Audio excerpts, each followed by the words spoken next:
Hey there, folks. Let's talk about the idea of pooled sovereignty. Now, pooled sovereignty is simply where states give up some influence in hopes of achieving greater benefits. Now, two really good examples of this would be NATO, the North Atlantic Treaty Organization, or the EU, the European Union. Under both of these organizations, member states decide that they are going to give up some of their total control in the hopes of a better situation down the road. Examples with NATO. You're going to give up you're going to have this collective military alliance. So you agree that if one state is attacked, all of the states are considered attacked. So Estonia, a member of NATO, might be attacked, and that really might not be in the best interest of individual France to go and defend them. However, because France is also a part of the agreement, France would go and take that action, right? European Union is another example of this, originally divided and devised so that you could have better trade between countries in Europe. So now you have certain collective agreements in terms of like immigration and financial policy and all these different things where it might maybe harm one state, not necessarily harm, but not be in their individual best interest.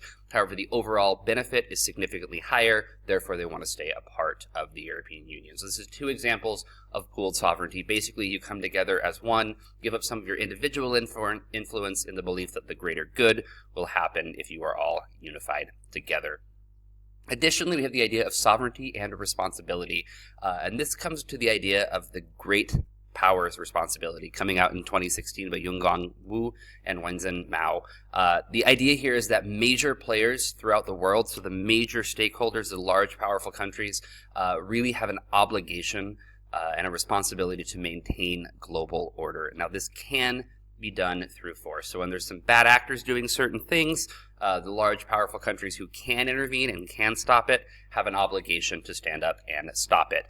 This is the idea of responsible sovereignty. So this is where nations are going to work together on issues that transcend borders. So for example, COVID-19 was a good example of this. We have got a pandemic going around.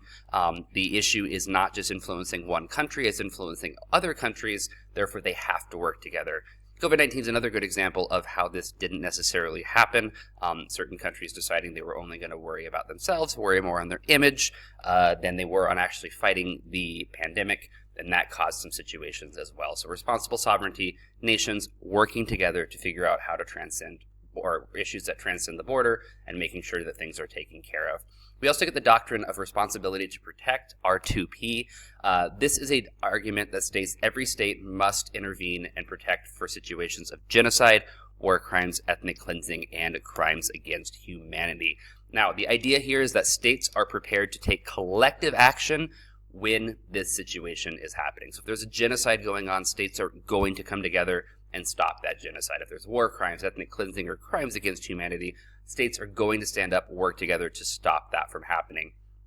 Now, this uses multiple different approaches to power. So if we remember back from when we talked about the idea of power, we're going to be using some hard power, some soft power, relational power, all these different things together to stop bad things from happening. Now, there is a bit of a debate on whether or not this should actually be implemented.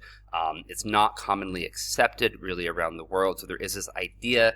However, a number of states, particularly some powerful states, don't really agree to this, so they're not going to get involved. If you are a major trading partner with a country that is committing crimes against humanity and your economy relies on them, do you have a moral obligation to stand up? Well, likely yes, but are you going to do that to protect your own economy? Probably not. And that's kind of the idea here behind the responsibility to protect R2P. So do understand what's going on there. The last thing to talk about on this video is the idea of indigenous sovereignty. So indigenous sovereignty is simply that rights derive from spiritual historical connection to the land. So the natives who have been there first, they have a connection to the land. They have a historical connection to that land as well. Sometimes it's a sacred space within their culture. Therefore, they have some sovereignty as well. In the world today, there are 600 million individuals who identify as indigenous in different locations. Some states provide more ideas of indigenous sovereignty than other states. Some states kind of crack down and pretend this isn't a thing. Obviously, the indigenous individuals in that area would disagree. The quote here from the Indigenous Environmental Network is, "It continues as long as the people that are part of it continue." So this is a point of real contention in a lot of places throughout the world, particularly when we look at history, when we look at ideas of colonization.